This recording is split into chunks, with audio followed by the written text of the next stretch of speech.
as our keynote speaker and the distinguished panelists, Dr. Thomas McPhail, Mr. Benedict Reuter, Maria Isioma, and Rizwan. The format will be conversation. We will begin with the keynote, followed by brief opening remarks and moderate Q&A. I kindly ask all speakers to keep their answers on time to allow time for all perspectives, and if time permits, questions. Now, I'm pleased to invite Dr. Thomas Schultz to give a keynote. Yeah, well, first of all, thanks for having me. It's a great honor. It's my second week of first Japan. Is it working? Yeah. So I'm a psychiatrist, German American psychiatrist, working in Germany and America, and I'm president-elect of the World Psychiatric Association. So I have to take care of all psychiatrists in the world. So that's just a brief CV. Now, I would like to use these 5 minutes to not deliver a traditional speech, but to let you know what my connection cause. And I think that connection will, what I described, will perfectly fit in with what will be said after the more formal presentations. You know, like in 1990, I was, I think it was right after high school or medical school. I did this amazing trip, right? The Silk Road. That is, I did the whole thing, the northern route around Taklamakan. The Punjab Pass to Pakistan. And I saw these beautiful lands in this Turkestan. Kucha, Bogla, Aksu, Kashgar, Kashkoga. I saw a vibrant culture. I saw something that at that time I didn't know existed, like the true Oriental culture in China. Because I was thinking, well, it's China, right? At the time I realized it was not China. And this memory stayed on. And over the years, I followed it from afar. And I could see what happened. I could read this. I couldn't believe it. Oh, they're taking down a new old quarter in Kashmir. I remember the old quarters, the old houses where I was invited to tea sessions, just spontaneous. And I remember Ifkan Mosque. And now that I saw these pictures, how things are getting more and more sanitized, sterilized, and that hurt me. It hurt me really hard. And this is how I then, through my activism in other fields, I got connected to the world. My first contact.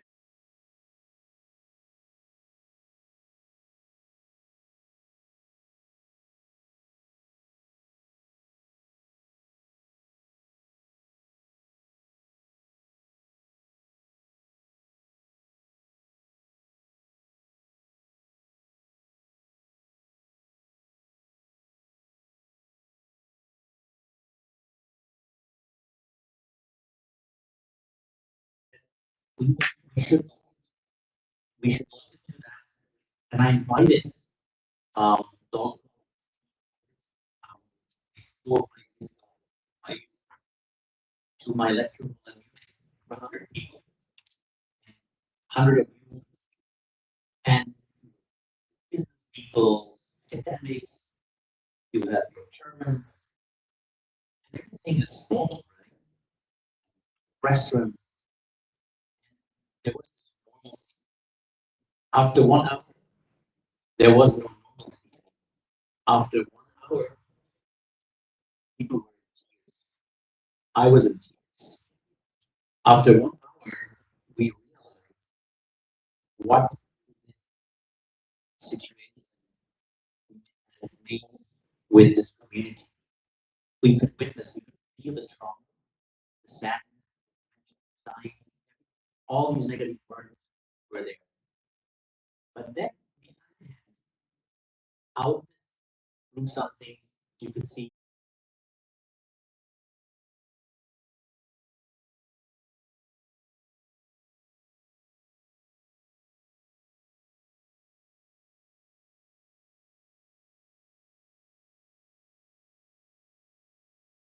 sensitive way. But there was definitely a wish with over the years that I've working with you, I've learned about what transnational repression is worse than regular repression, right? Repression is built in life.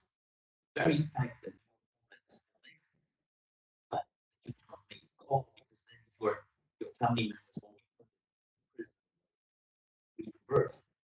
I think this is more than a regular loss of your home. And then again, last year I was in Kazakhstan. I was very close to Kazakhstan. Obviously, I cannot go to China or Kyrgyzstan myself anymore.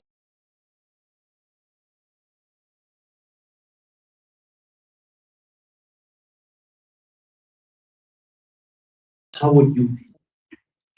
So this is, I think, such an important aspect. Transnational repression has such an impact. It's not known yet why we think of refugees, they come to a country and then they are safe. But this constant repression, this constant fear, it's a perverted way of repression. It's really, I think, the most perverted way to oppress people. But again, you have also now started to address it. You have developed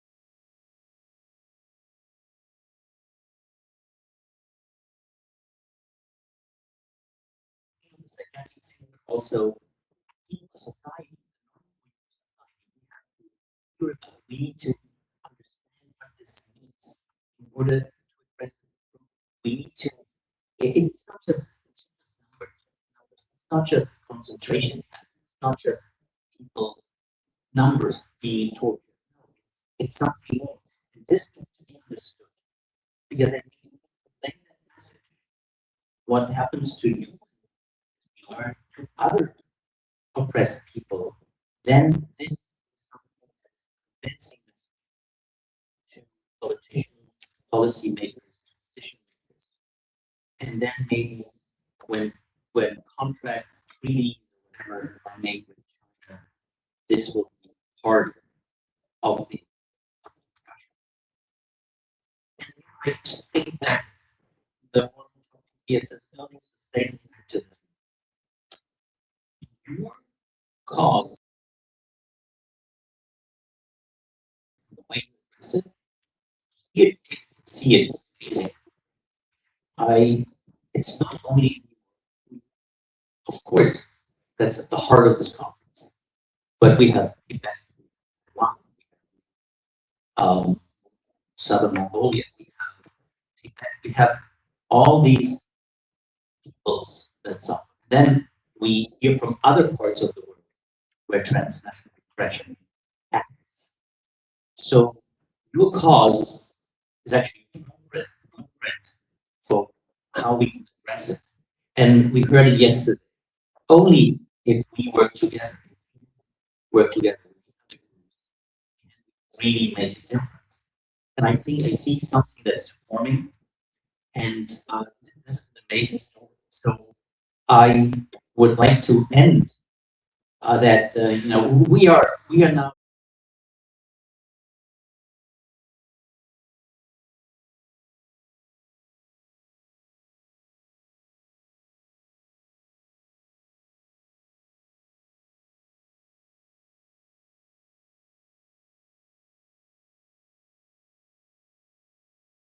cause has become a human rights cause, and you are developing together solutions with professionals from all areas, politics. We heard about the cities, they act, and so forth. So I think all oppressed nations are somehow the United Nations could be like really, it's the Uyghur nation because you are setting, um, you're setting a precedent how to address this. And I'm looking forward to all the things we're going to hear about women's legal. Uh,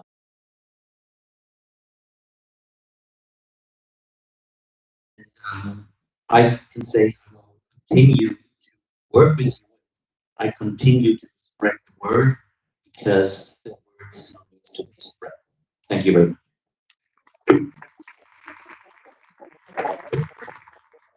Thank you very much, Dr. Charles.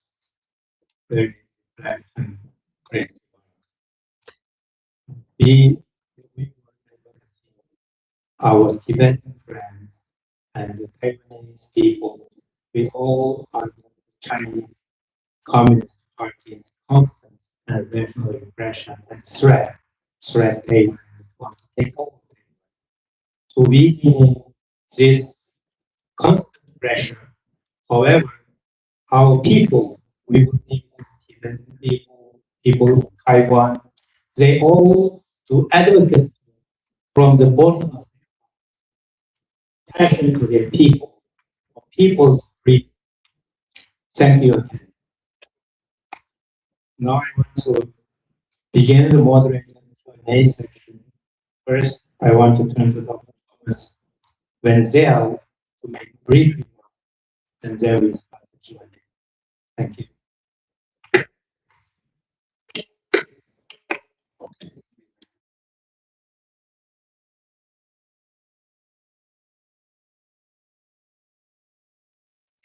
Scientists are bound, so I won't go into that.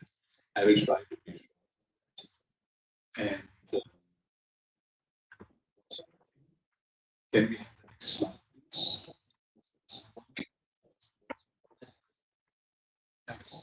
Okay, and now it's also nice. This is very important for the seniors. Time for yourself to have holidays or whatever you see. Thank you. So, background, I have been working with torture survivors. Also, I was for 40 years, and as a result, I understand we have to learn from these people how to survive and how to keep fighting. And that is also for this meeting this day. So we had a new project with medical and scientific details. I just summarize what is resilience means base. So we cannot say we only the present. There are especially so many factors: trauma, persecution, discrimination, violence, genocide in the past. And sometimes we have to say, let's not focus on that, but also there must be time for that too. And then we are focusing on all the stress present time. So welcome to this depression, exile, separation, transnational persecution, with all its horrible aspects that are extremely distressful. So we have to look and focus on the present time at the moment, and then we have to look into the future. So it's three possible aspects of time. We have to prepare for the future. And for this project, we focus on the positive resources, the things that help people to survive and keep fighting, even after this very dramatic and extreme many of the people have suffered. And science is the most of some cases. That means we focus on staying, becoming and staying healthy and strong. And this is also in the regional community. So I just don't want to go into details. This is what the movement has reported about this all the stresses of the past and present, like what is happening now, transnational persecution, but also in the context of all the horrible memories she has inside herself, which are influencing the serious resilience It's like the I think you mentioned yesterday was mentioned being done, but you see the noise of the wind comes and it's going to move, but it's not breaking. It comes back to become strong again. So for me, the is a and also the strategies for the cities that have to keep protected against burnout, fighting it is very helpful. That's what most of Syria keep fighting you like the second one, the Jewish things, then we have to stand together. It's fighting together this time. This and we have to that is very important, especially cyber against the culture and the illegal in fantastic ways. And also justice. We were very much I know how to use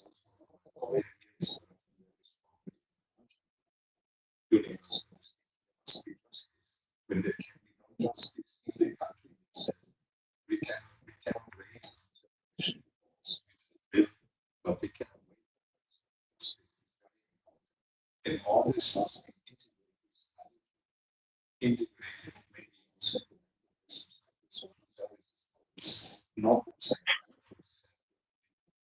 And I understand my patients take care of dictators and school to keep it in mind. This is a great and status a lot. We see that it was and it was a big positive surprise. They understood stuff spirit.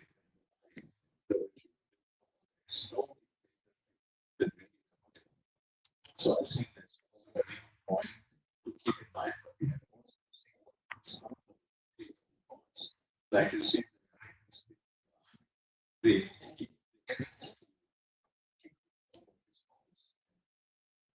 have no plan for being stuck can be also so it's not can be also so it's very good. So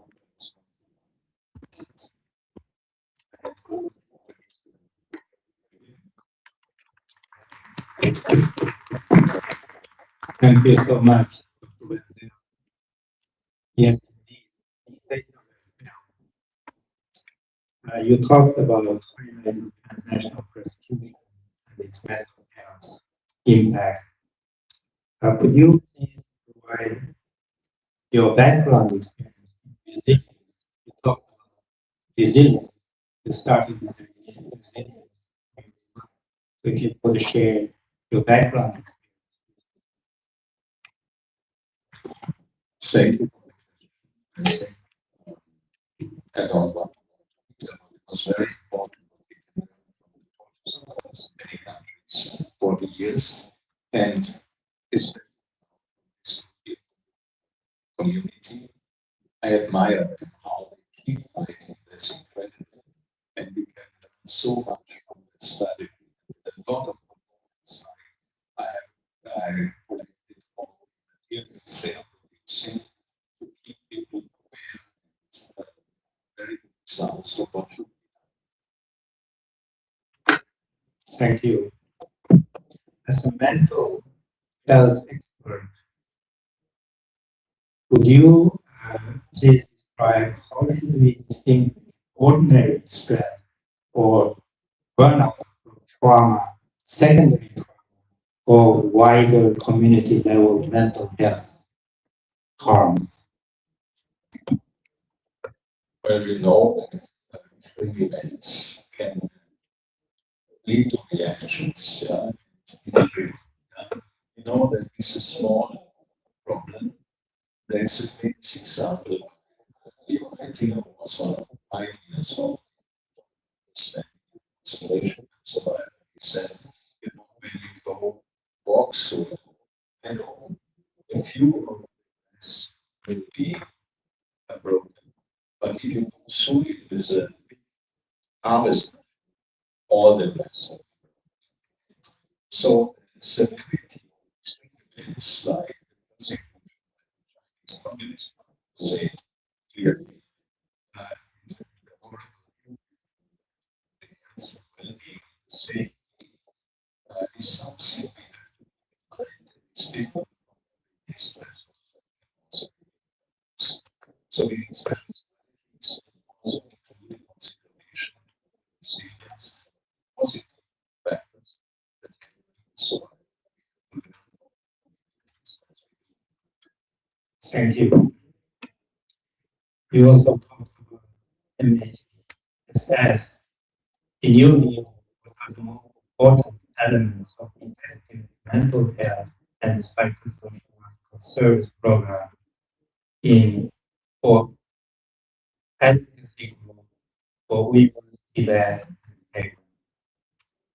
Well, what we have learned over the last decades, which is very important, not only the psychoanalysis of psychoanalysis for recovery, but it's also everything that is supporting victim survivors in a community.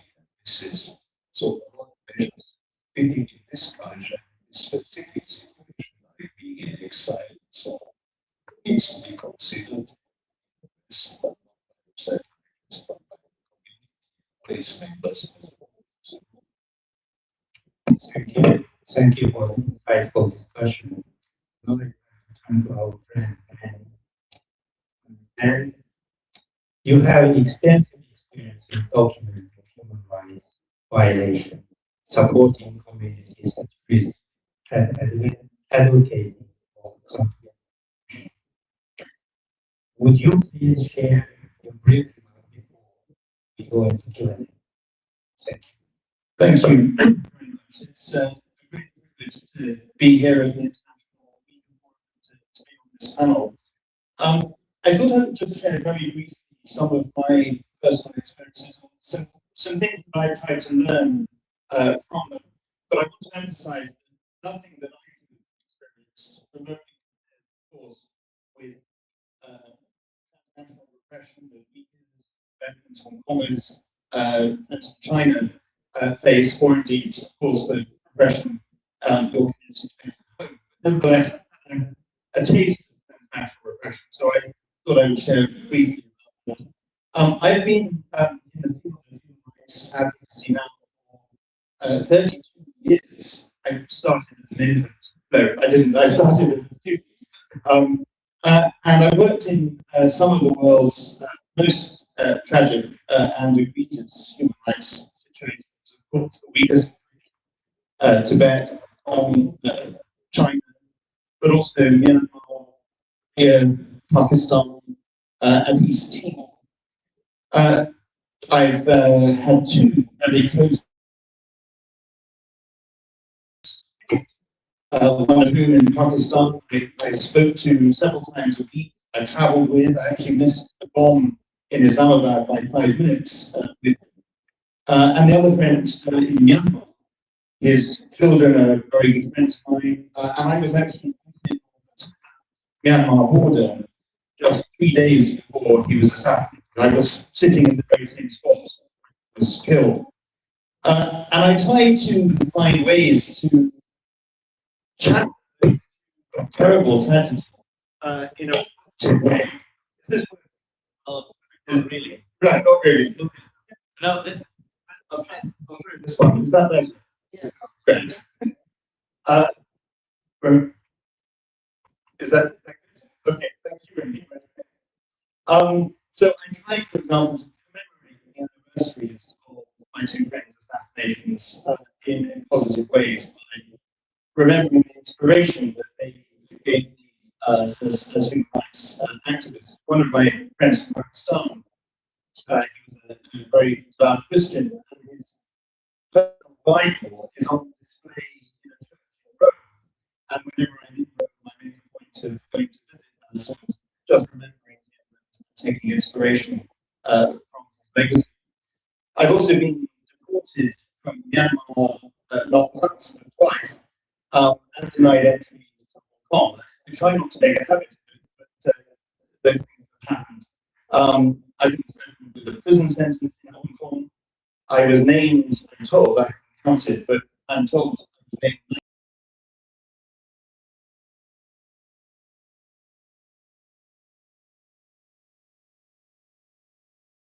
in the summer of London. Some of those letters went to my neighbours as well, which was a new way of getting to know my neighbours. My mother has received many letters telling her to tell her son, in their words, to shut up. Thankfully, my mother has a good sense of humour. She called me and told me she'd given up many years ago.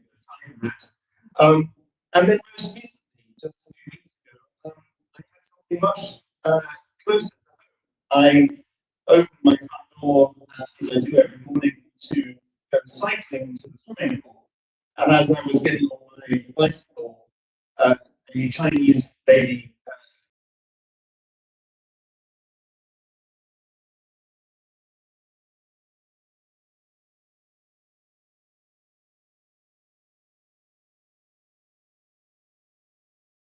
she got out her mobile phone and was clearly taking several photographs of me. So that was literally outside my home.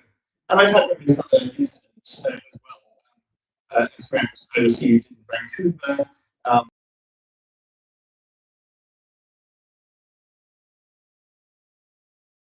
I've had some of those experiences. Just to conclude on this summary of my background, also crossed the borders into the war zones of Myanmar illegally many times. I've been chased by the Chinese police in Liaoning province near the border with North Korea. But most importantly, I've spent hundreds of hours over the years with survivors of atrocities, with refugees, with former political prisoners, listening to their harrowing testimonies. And so I just want to share, in conclusion, some things that I've tried to learn over the 3 decades that I've been involved with human rights. I think the first thing I would say with regard to transnational repression is to try to be vigilant, alert, and wise, but to avoid the 2 extremes. One extreme is the extreme of paranoia, where you see threats everywhere that may not necessarily exist, and the opposite extreme is naivety. So to try to tread that balance between those 2 extremes. Secondly, to always report incidents. So all of the incidents I described in the UK, the letters I've received, the lady outside my house, I've reported every single one to the local police. There is now actually a special state threats unit in the UK's counter-terrorism police, and also to our foreign ministry. And even if no immediate action can be taken directly, it's vital that the police, the security services, and the government have a record of these incidents so they can build up a picture of transnational repression that will better inform them.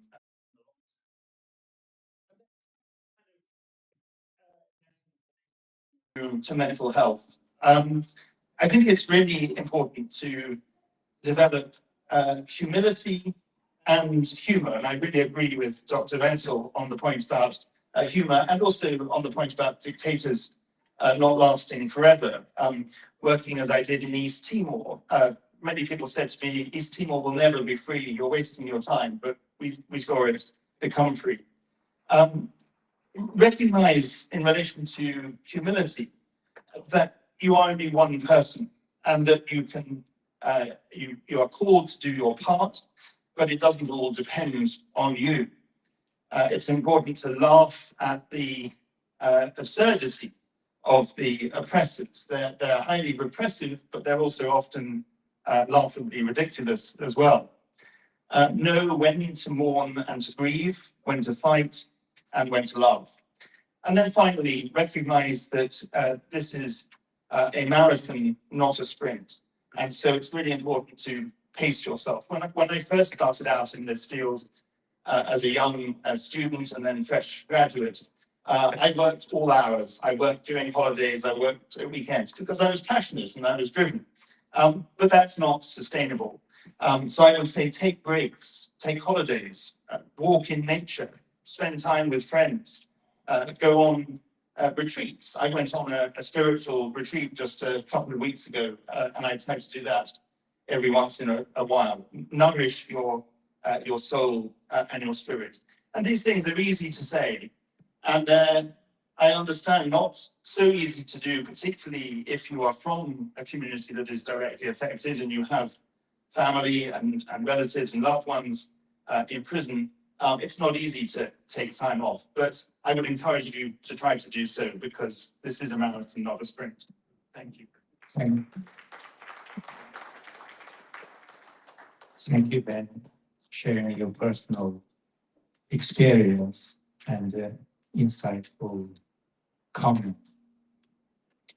From your experience and your perspective, how can human rights organizations document abuses, amplify survival voices without increasing the exposure of activists, witnesses, and affected communities to further transnational repression?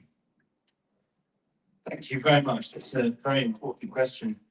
I think the first point, I would make two points basically, which are related. One is the principle of what we call informed consent. So when you are documenting a survivor's testimony, make sure that you have that permission to do so, that they know what it's being used for. In the organization I work in now, Fortify Rights, we have an acronym. The Taiwanese ambassador had many acronyms yesterday. We have an acronym which spells out, I respect you. And because of time, I won't spell that all out now, but it's an acronym based on the principles of making sure that the person you're interviewing gives permission for their story to be told, knows how it's going to be used, has the opportunity to withdraw at any point, and various other related principles. And the other important principle is, if they choose it, if they wish it, the principle of anonymity. You can tell a survivor's testimony without identifying them. You can exclude details that may particularly identify their background or their location. If you take photographs, certainly you should only do so with their permission. If you're going to use those photographs publicly, you can find ways to disguise their identity by blurring out their face. These are basic common sense approaches, but I think they're at least the beginnings of an answer to the question you posed. Thank you. As a prominent human rights advocate, how do you handle success in human rights advocacy, and what does success look like? Thank you. I think it's important to have a balance in viewing success. When you do have successes, you should mark them because you need encouragement in the advocacy you're doing. So, for example, just a practical example, some years ago, I was very involved in helping to lead a campaign to try to get the United Nations to establish a commission of inquiry into crimes against humanity in North Korea. And many people said to me at the time, you're wasting your time, the UN will never do this, you're banging your head against a brick wall.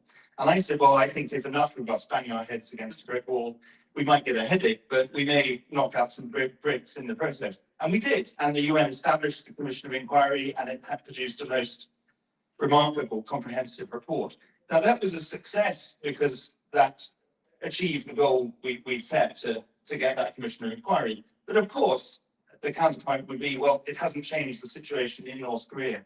So having a balanced approach to success, you make progress in getting an issue on an agenda, you achieve international attention, but you shouldn't conclude that that's job done.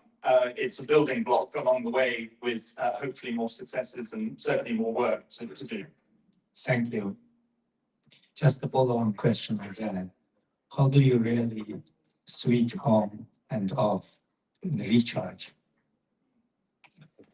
Well, I think I've partially addressed that in my opening remarks. I mean, for me personally, and again, this is something I've learned over the years. When I was first doing this, I was much more working, most of the time. But over the years, I've developed hobbies and interests. So I love to go cycling. I love to cook. I love to go to the theatre. But developing whatever it might be, interests that are outside of the human rights advocacy space that you can go to recharge and to remember that you're a human being as well as being a human rights advocate. And you need to look after yourself if you're going to look after and seek protection for the rights of others. Thank you again. Before I turn over to my co-facilitator, Sheriff Azizov, we would like to hear each of you, from your perspective, a recommendation for the communities, Uyghur communities, Tibetan communities, and Taiwan communities suffering under the CCP's repression. Maybe we can start, Ben, from you continue. Thank you. This is a recommendation for the communities themselves. Yeah, as communities. Well, I think I would say keep doing what you're doing, because this forum, the International Uyghur Forum, as has already been said, I think is so impressive in bringing not only Uyghurs and friends of Uyghurs together, but the other related communities, Tibetans, Falun Gong, and hopefully, I'm not sure here today, but on other occasions, Hong Kongers and others. And I think building that unity and recognizing that this cause, we have a common threat, which is the Chinese Communist Party, and we need to build a united front to counter their united front. Thank you so much. Now we may turn to Dr. Menzel. Dr. Menzel, as a medical expert, could you please share your recommendation to the exiled communities, how to better address trauma, burnout, and long-term psychological pressure? Well, thank you for the question. I think that is, of course, important. And I was just thinking about listening to other speakers, what is a good strategy. And one of the points I did not mention is to find good friends you can trust, good information you can trust. And so you have to be very careful of the social media. But I think the World Uyghur Council has excellent material.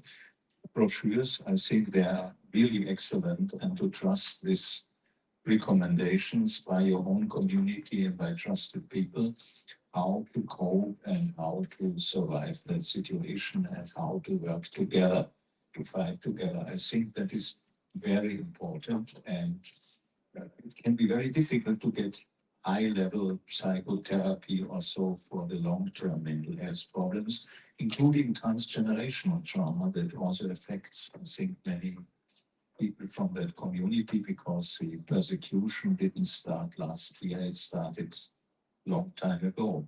And so you already carry the burden from your parents and grandparents and all that you cannot always discuss with a psychotherapist, which is of course good, or with a psychiatrist. But you also have to focus on everything that helps you and make you feel better and keep you strong. That would be my recommendation. Thank you. These discussions, the panel discussions, in addition to just to discuss Q&A, we want to have experts to provide recommendations for the communities. So with that, thank you, Dr. Wenzel, Ben, thank you so much. Now I would like to turn to my co-facilitator, Sheriff.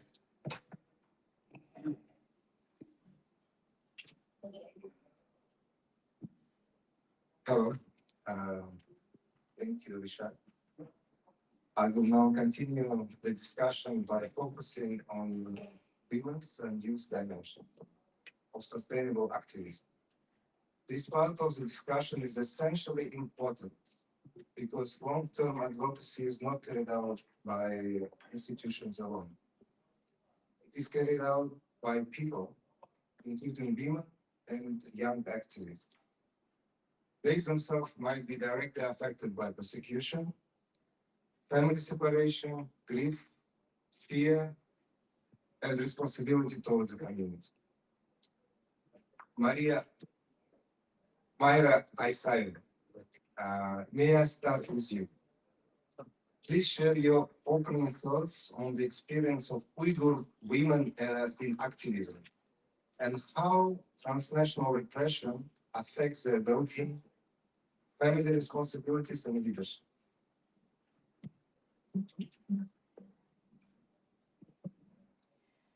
Assalamu alaikum and good evening, distinguished guests, respected colleagues, human rights defenders, and dear friends. Today, I'm honored to speak about a subject that lays at the very heart of our struggle for justice, for dignity, and survival. The resilience, leadership, and well-being of Uyghur women. When we speak about Uyghur cause, we often focus on the grave human rights violation our people continue to endure: mass detention, forced family separation, cultural erasure, and transnational oppression. These realities are devastating and must continue to be exposed and challenged.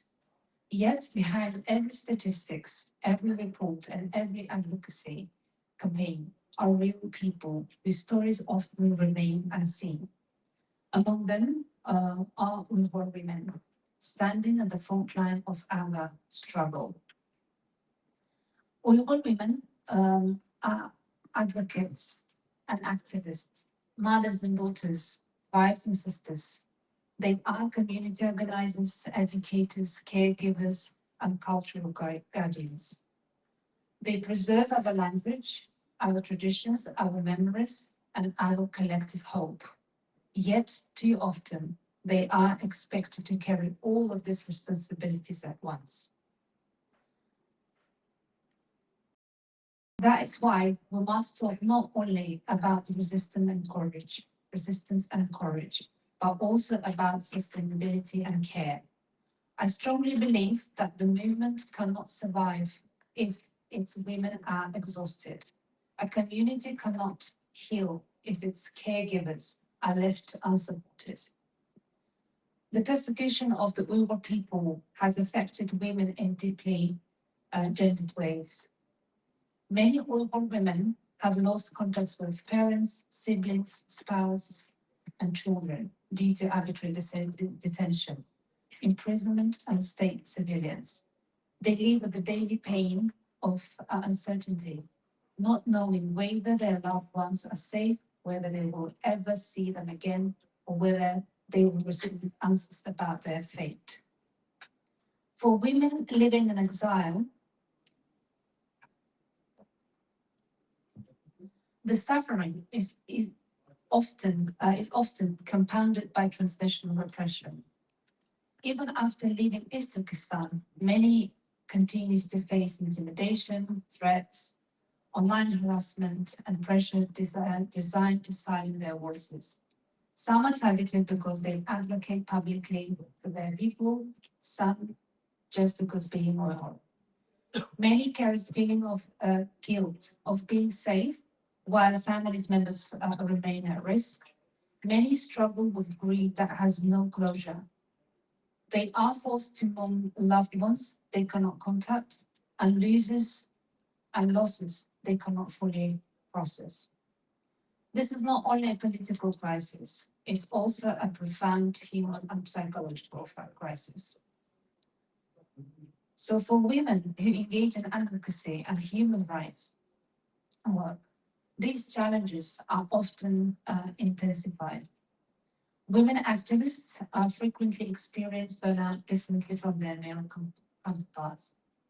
While all activists face stress and emotional exhaustion. Women are often expected to navigate multiple roles simultaneously. A Uyghur woman may spend her morning speaking with policymakers, her afternoon organizing community initiatives, her evening caring for children, and her night worrying about relatives she has not heard from them in many years. She may be advocating for justice while carrying deep personal grief. She may be leading others while struggling silently herself. She may feel responsible for remaining strong by her family, her community, and her movement, even when she feels overwhelmed. This emotional labor is rarely acknowledged, yet it's immense. When women feel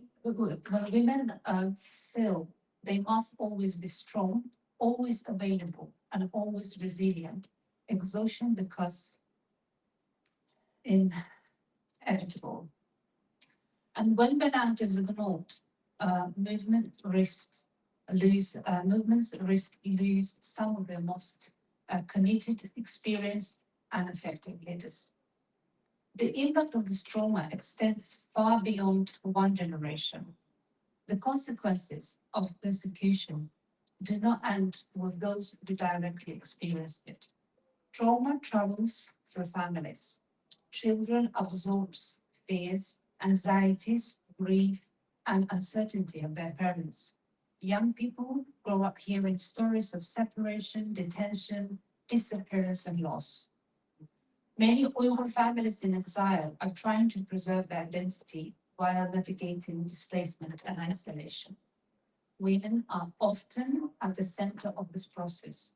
They help children understand their heritage, maintain family bonds across continents, preserve language and culture, and keep alive the memories that define who we are. They become bridges between generations. Yet the emotional cost of carrying these responsibilities is significant. We fail to address trauma today. We risk passing unresolved pain to the future generations. But if we invest in healing, resilience, and community support, we can instead pass forward strength, dignity, and hope.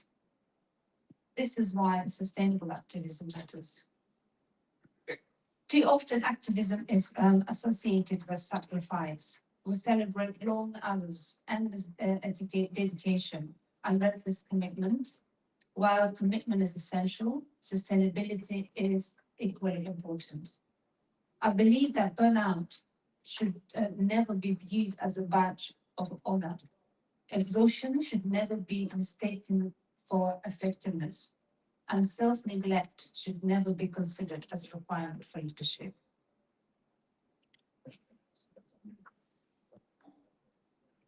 If we're serious about sustaining women's leadership, we must move beyond symbolic recognition and invest in meaningful support. Like Dr. Scholes, Dr. Wenzel, Ben Rogers suggested. So there are many tools that we can look into and use. Women activists should have safe space where they can process grief, trauma, and stress without fear and stigma. So organizations should treat well-being resources as a standard component of advocacy work rather than optional luxury. So flexible working arrangements should recognize caregivers' responsibilities. Leadership opportunity should be designed to accommodate women balancing family and community obligations. Mentorship network should connect emerging women leaders with experienced advocates who can offer guidance, encouragement, and support. The responsibility for well-being cannot rest solely on individual women. Communities and organizations must share their responsibilities. As we look to the future, it's clear that the future of the Uyghur women as movement depends on women, not simply because women make important contributions, but because women are already shaping the direction, vision, and resilience of our community world. Across Europe, North America, Central Asia, Australia, Turkey, and beyond, Uyghur women are leading advocacy campaigns, documenting human rights violations, preserve cultural heritage, supporting vulnerable families, and presenting our people on international platforms. Today, I call upon governments, civil society organizations, human rights institutions, donors, and our community to make the well-being of Uyghur women a priority.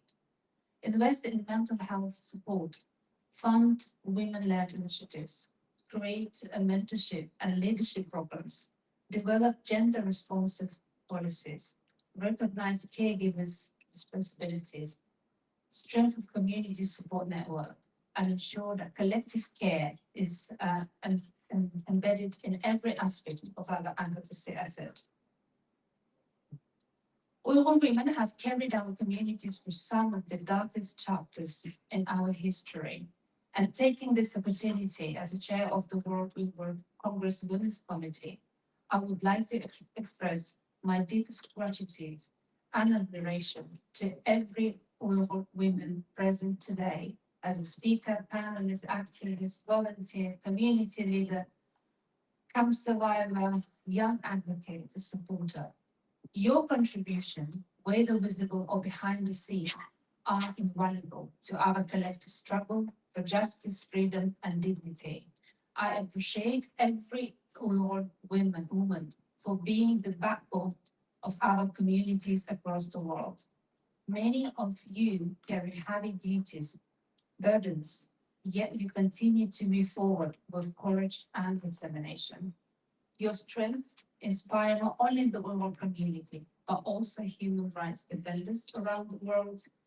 Because of your courage, the voices of Uyghur women are being heard in international institutions, parliaments, universities, media platforms, and civil society organizations. I also want to recognize the power of the sisterhood that brings us together. The solidarity we share strengthens our movement and reminds us that none of us carries these burdens alone. So let's stay united, healthy, and be strong for the work that we do for our cause. Thank you.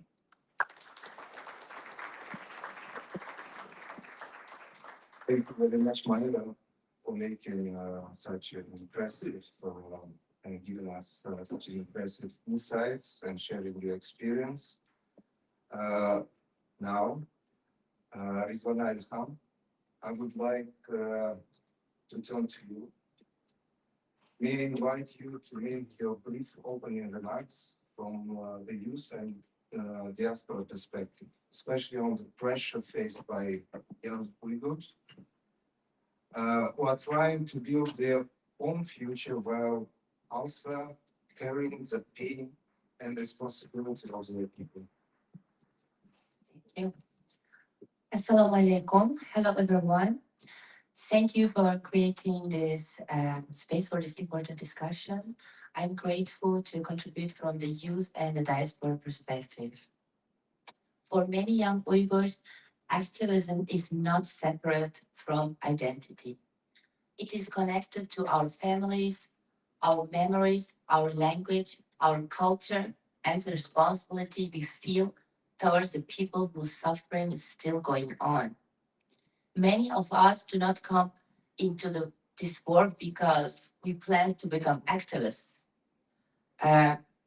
It's because our family stories, because our history and the pain of our people are not abstract issues. That's why this is a part of who we are.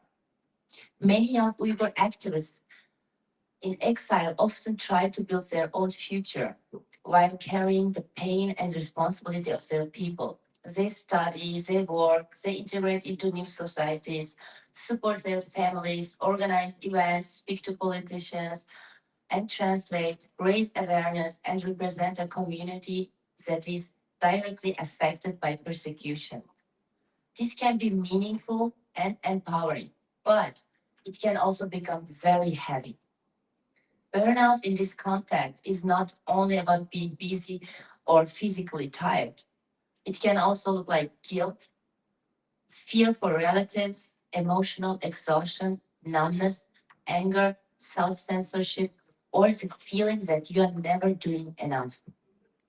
And because the crisis itself does not pause, many young people feel that they are not allowed to pause either.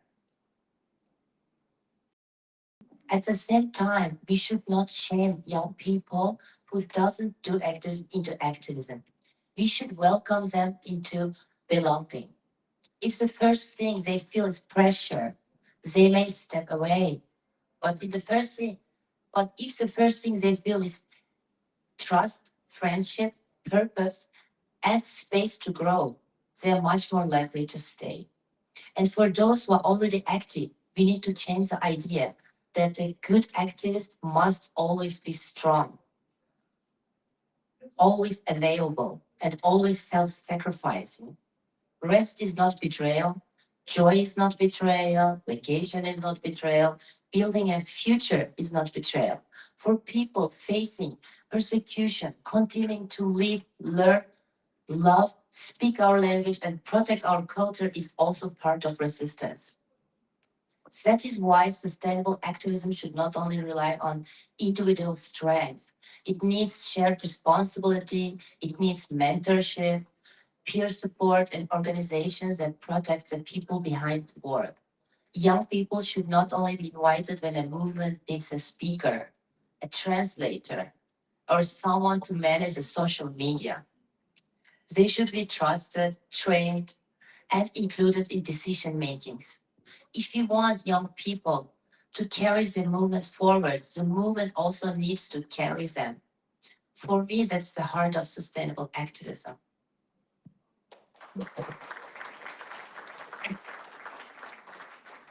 Thank you very much, Azania. Now I would like to ask you a follow-up question.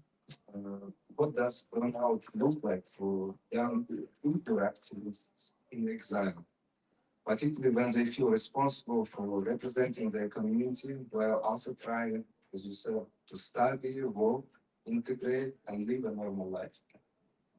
Thank you. Like I said before, many young Uyghurs do not enter activism as a career choice.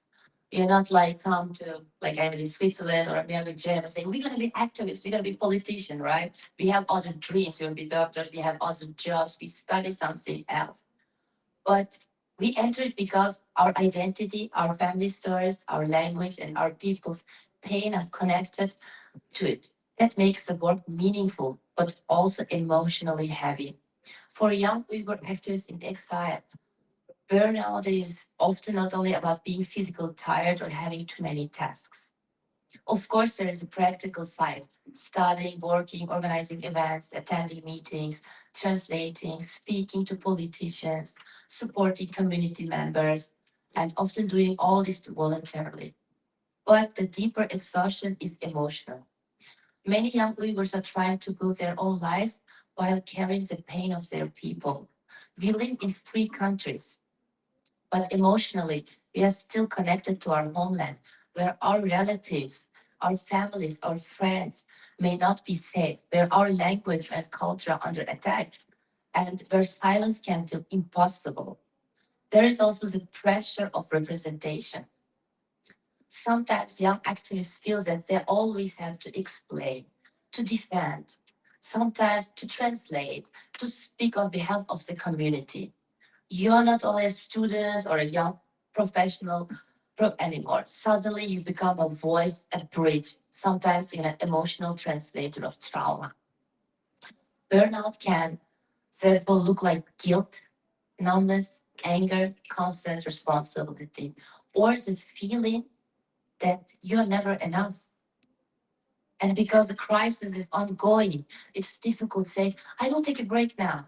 The suffering does not take a break. So many young activists feel like they are not allowed to take break either. So that is why I think we need to understand burnout not as a personal weakness, but as a result of carrying too much for too long without enough support. For young Uyghur activists, burnout is not only tiredness, it is guilt, fear for relatives, emotional pressure, and the feeling that you always have to represent your people while also trying to build your own life. Many young people are still studying, working, and finding their place, but at the same time, they carry a national tragedy. That is really heavy.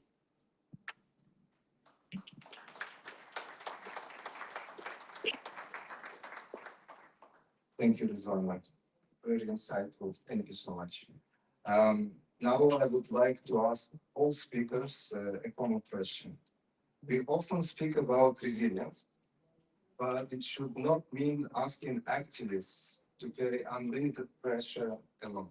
From your experience, how can we build a more collective form of resilience, where responsibility, care, and protection are shared and no one is left behind?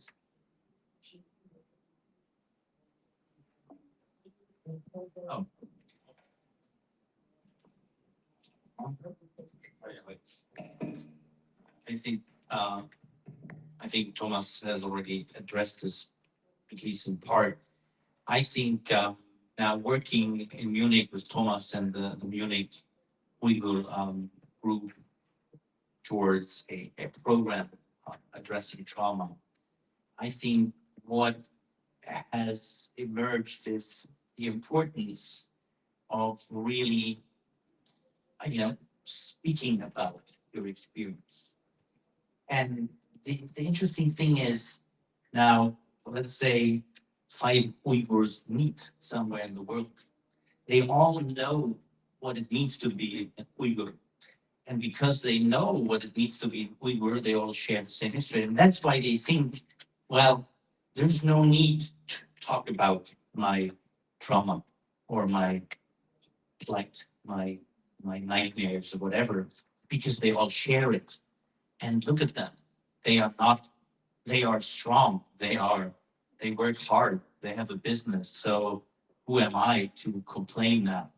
So I think it's really interesting that when you have a group of persecuted people, then they want to be strong. They want to appear strong, and they don't want to maybe tell the others that they are actually not strong. Think of it as a self-help. That's why we have, that's why this is one of the most powerful things in mental health and in psychiatry, self-help groups, because you talk about your experience and you talk about your strategies that the doctor, the psychiatrist, the professional wouldn't even come up with. So in terms of resilience, every one of these 5 Uyghurs has their own nightmares, their own horrible stories, but also their own maybe patterns of resilience and strategies. So it's really about when 2 Uyghurs meet, they should talk about it, because that creates a universe of tools that you may be able to use. That's just my suggestion.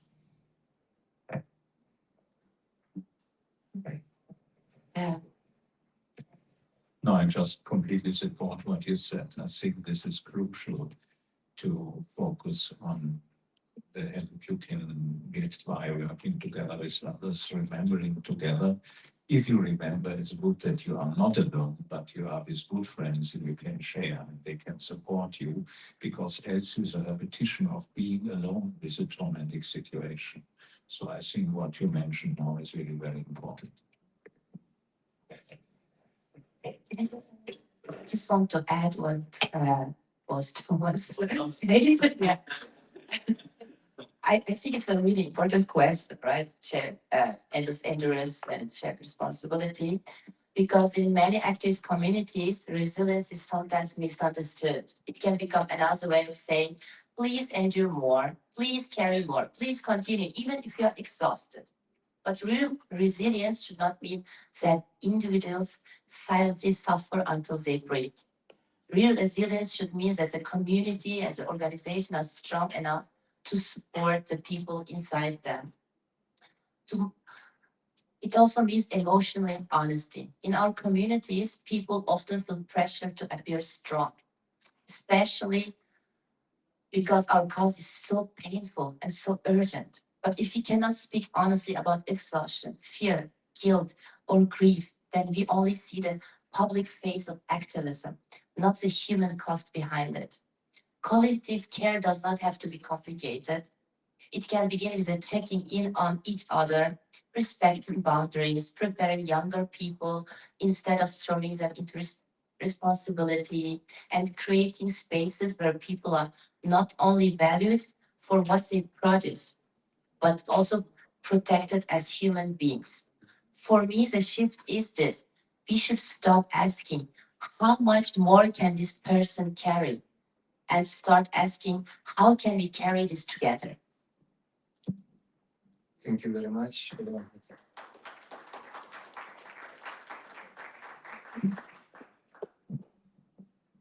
I just wanted to add a couple of quick thoughts from obviously the perspective of an advocate who's not from a community. And as I said when I spoke earlier, I think my experience is different from yours because I don't live with the knowledge that I have family members in real trouble back home. But nevertheless, and I totally agree with all the points that have already been said. I just wanted to make a very quick comment in terms of not so much the mental health side of things, but the kind of workload side of things. I think it's really valuable to whether you're in an organization or whether you're an individual activist, to know that it's okay to say no to things. You can't accept every speaking invitation. You can't accept every media interview. It's okay to know when to say no, and when something is really important, to know when to say yes.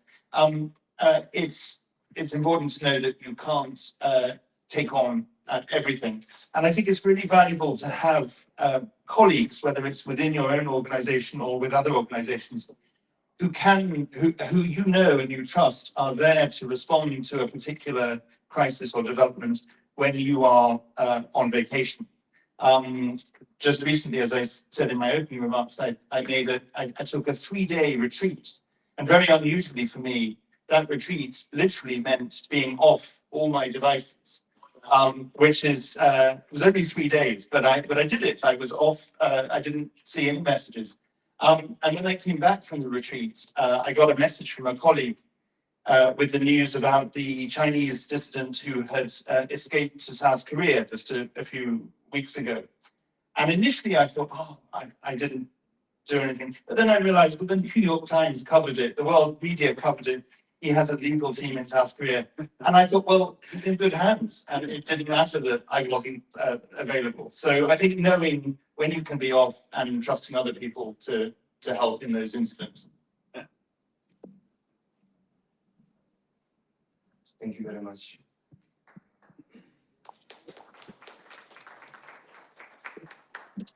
Yeah, so my takeaway from this part of the discussion is that sustainable activism cannot be built only on personal strengths. It requires shared responsibility, emotional honesty, peer support, trauma-informed leadership, and, which is not least important, organizations that protect the people behind the work. Women and young activists should not be expected to carry the full burden alone. Their well-being must be treated as part of the movement strategy, not as an afterthought. Thank you very much. But now we have 15 minutes left, a bit more than 15 minutes left. Yeah, I would like to open floor for questions from the audience. May I ask participants to keep their questions brief, and if possible, to indicate whether the question is addressed to a particular speaker. Thank you. Who would like to start? Please. First of all, I want to congratulate all of you. This was very moving session. But I want to raise a question. Last week, an Australian publication called Quillette ran an article by a Ukrainian called Anti-Fragility in Ukraine. And the point that he was making was that there are instances, and he believes that his own experience in Ukraine and the experience of Ukraine as a country, where the kind of suffering and stress that can obviously be caused by the kind of aggression that Ukraine has suffered, but possibly the suffering of the Uyghurs can actually contribute to strengthening people in the reaction to this. And I just want to know, and you know, we can look at Ukraine as a country after 4.5 years of this full-scale invasion, more than 10 years of war, but that, yes, in a certain way, it has grown stronger in the struggle in reacting to this. And I want to just know if any of you feel there's, I mean, I can send the article and you can look at it, read it, and but have you seen anything like this in your experience regarding not, you know, the Uyghurs, but also other situations of suffering and stress? Shall we collect several questions before answer? Okay, please.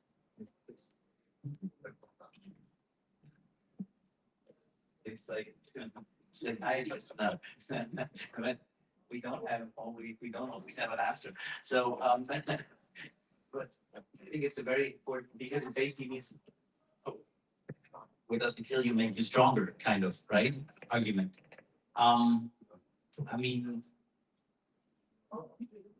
the question is, I think it's a temporal thing. So I think in the moment, maybe you, but this, you know, I cannot quote any studies. I would just say, in the same way that we have our steroids, you know, cortisol system and so forth, in an acute phase, you will not feel pain or something like that. So I think in the acute aftermath or the acute reaction, and if you think of Ukraine, what they do now is tremendous, and I think they all pull themselves together, so to speak. Yes, they may emerge stronger, but at one point there will be a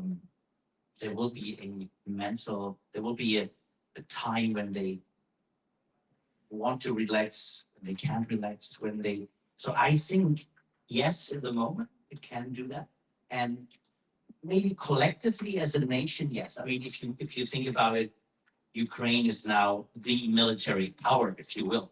I mean, with a little drone team in NATO exercises, they defeat the NATO troops, right?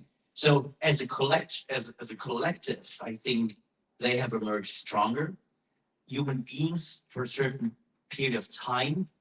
But I mean, you cannot, I mean, you have to be a human to forget what you see, what you suffer.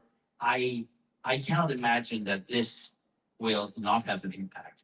And you know, when you look at PTSD numbers and percentages, we just recently did a study on trauma in the Kurdistan region in those who suffered the Halabja gas attacks under Saddam Hussein. That's like 30 years ago, and we still find 75% have in their rating scales these PTSD, like a PTSD diagnosis. So I think that you must be superhuman to really not have some problems at one point when the acute danger is over. But this is me now just kind of thinking out loud. I don't know whether we have, do you know, Thomas, whether there are some data that says it can make you stronger forever, or? Saying what makes you stronger is complex, and as I've said, it's a community resilience, an individual resilience that is influenced by many factors. In the Ukraine, I can only admire the people. We have collaboration with Kiev University, and we have some data on the PTSD.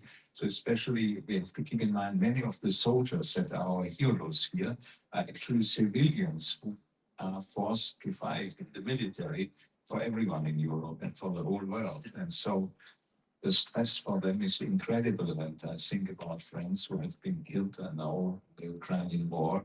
So I always wonder how everyone else is coping. I try to find out. I mean, maybe what comes close to this, maybe Holocaust survivors, those kind of few that went on to live 200 years, you know, and they told their stories and they emerged as kind of superhumans.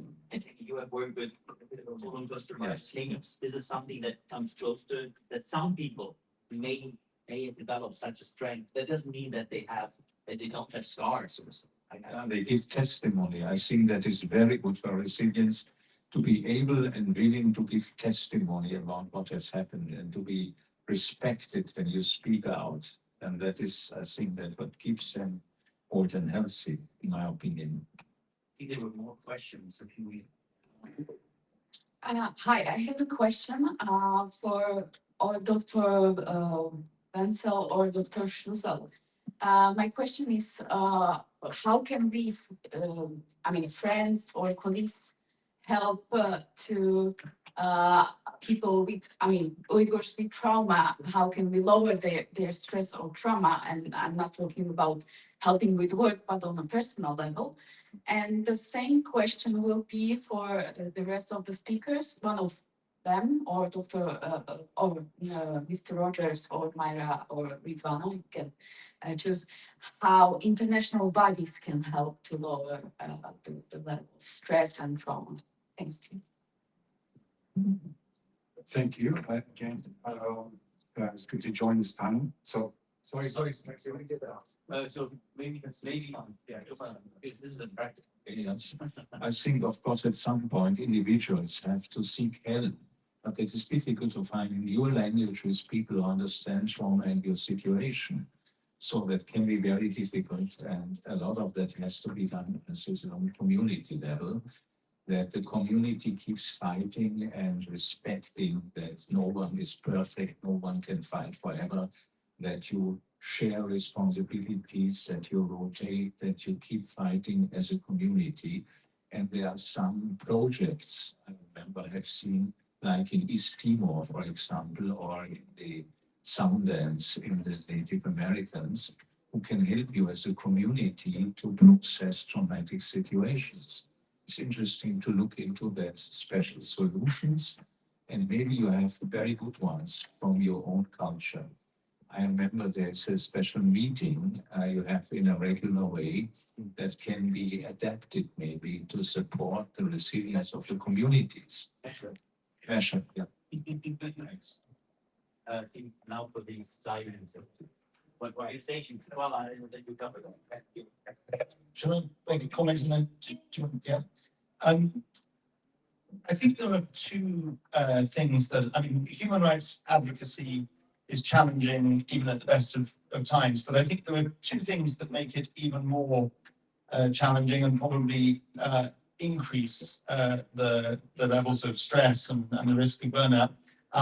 And that's what we're seeing in these current times is the reduction in funding and the reduction in attention and interest to the issues. So I think to answer the question, what can international bodies do?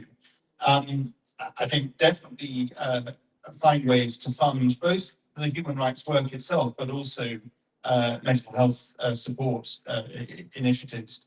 And the second is to pay more attention to these issues, because I think where human rights advocacy is rewarded is when you see governments and international bodies actually responding to the evidence and the testimonies and the recommendations and actually taking action. And that's what we need to see. Thank you, Ben. Thank you for the question. We, in terms of international platforms, at the moment we have Global Wellness Initiative, which is based in America, but they do a great job to providing support, mental health support, and going through the initial assessments of under support needs of those who are suffering. But in terms of other international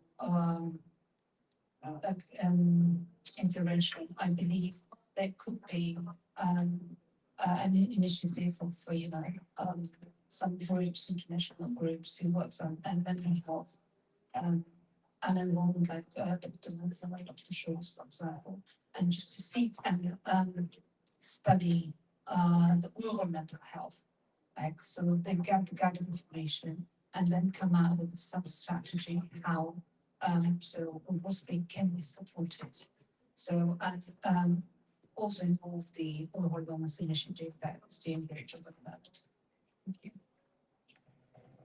Just to add briefly, sometimes the most meaningful support is not speaking for Uyghurs. I'll transfer to Yvette's question, sorry. But helping create the conditions where Uyghurs feel safe, confident, and supported enough to speak, organize, heal, and belong. Yeah, and now, okay, I'd like to invite this gentleman, and next one is this. Thank you so much. My name is Mohammed Serkal. I'm the director for Solidarity Advocacy Group, that we focus on advocacy, training, and capacity. Is a shared experience that will help with the advocacy campaign. I go back to Dr. Thomas' example of the bamboo stick. The bamboo stick, we're not going to stand still unless have a strong roots inside and hold it down. And the roots in our campaign and advocacy is the environment, the support, the cause that justify, not justify, how the person committed and the passion. Those 5 things a campaigner should have before he starts campaign. And also we have to provide the youth the reality of the advocacy campaign. It's not going to be a funny road. It's not going to be fun. It's not going to be music all the time. He's going to suffer. He's going to suffer. So if you're going to start this route, you have to understand you're going to lose a lot on the way. You can lose your family. You can lose your country. I lost my country because Saddam Hussein, for 40 years, we were in exile because what we stood, against Saddam. And when the European were laughing at us, it's like, Saddam Hussein is not a dictator, he's a friend of ours. And the same thing we suffer now. No one understands. So you either continue with the roots, but you need to understand, make the youth understand how much they're going to suffer before they start this route. Otherwise, they will burn out in the beginning. Stop. If we're going to help the youth not to burn out, is the motivation, the support provided by the family. But the one thing is the youth understand is the justified, is the just cause. If they believe this is a just cause, they will continue to suffer. They will continue the campaign. When I was 40, I feel I was younger than I was 20 when I was doing the campaign for the human rights, because I feel stronger, because this is my duty as a human and the duty as a humanity. Same thing for the Holocaust. When the first time starting raising awareness about the Holocaust, the 3 guys who came to Switzerland talking about the Holocaust, they had the laughter. It's like, how are you talking, Mohammed? Thank you. This is I want to share that story only as a question. Sorry, so much. We have very little time left, and I would like to give 2 more questions, just to give 2 more people to ask questions. First, I would like to give you floor, and then please. Okay, let me make it very brief. I am Erkan Sebek. I am the president of Uyghur Projects Foundation. We have a online journal, monthly online journal. I want to publish something from you. If you wrote anything about the current psychological situation of the Uyghur people, if you have article, please give it, send it to me. We can publish in the journal. Or if you can recommend a book or something like that, it would be great. We will translate it into Uyghur and publish in the journal. In this conference, I met one Uyghur person who was a few years younger than me. And he told me that he wants to be buried when he died in Uyghur homeland. And he said, if that is possible, he started crying. Many of us have this kind of situation. We are all suffering mentally a lot. So if you have something like that, help us to like, he said, I want to do that, and where I can find hope to hang on. Is that possible? This is a very hard question for us to answer. So if you have anything like that in that area that you can share with our people, we are very grateful. I will give my business card. Thank you. Well, instead of having a question, I'm actually going to share the Taiwan experience. We've had 38 years of dictatorship.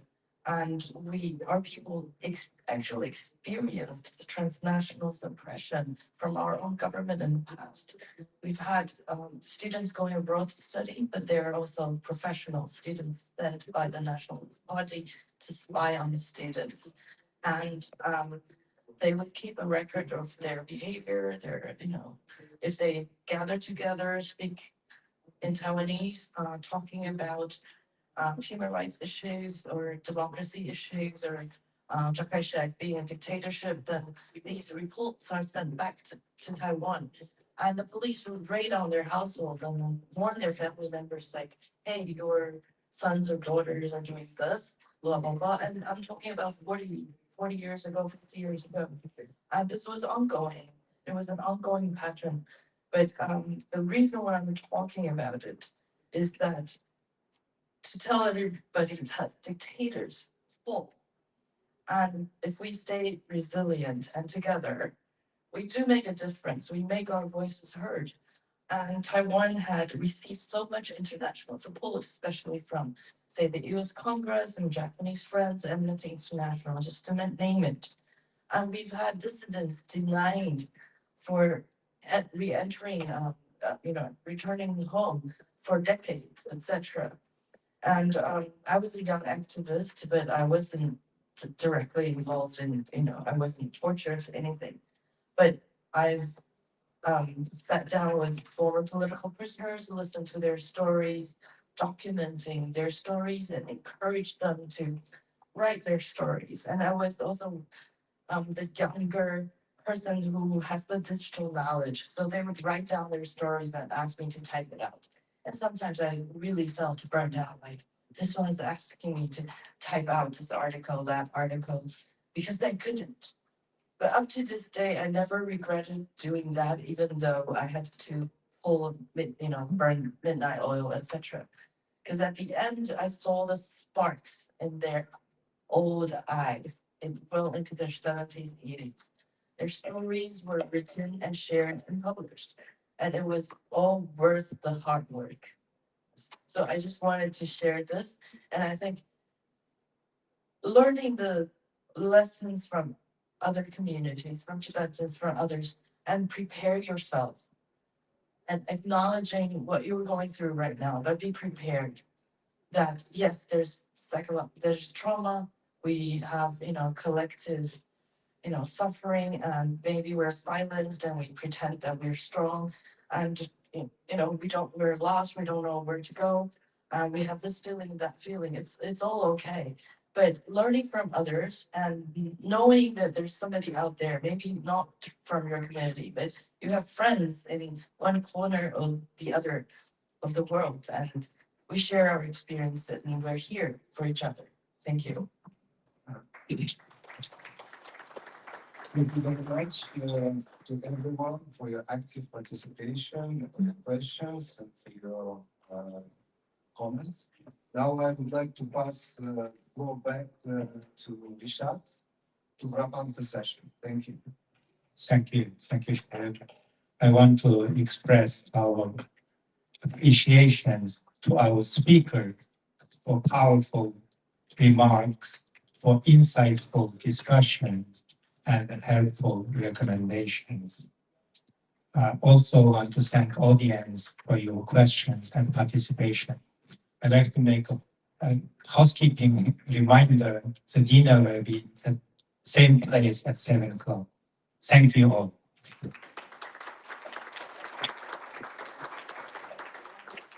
Okay, just one picture of the group. Yeah, photographer is there. Photographer's there. Yeah. Oh, back or front?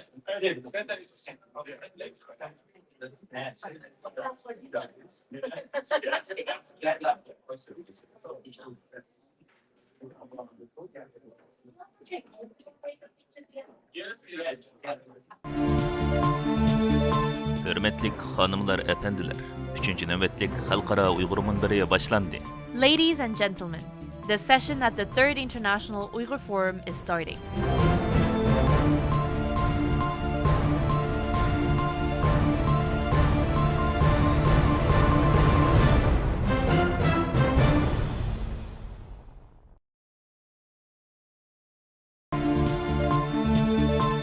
Hürmetlik hanımlar, efendiler.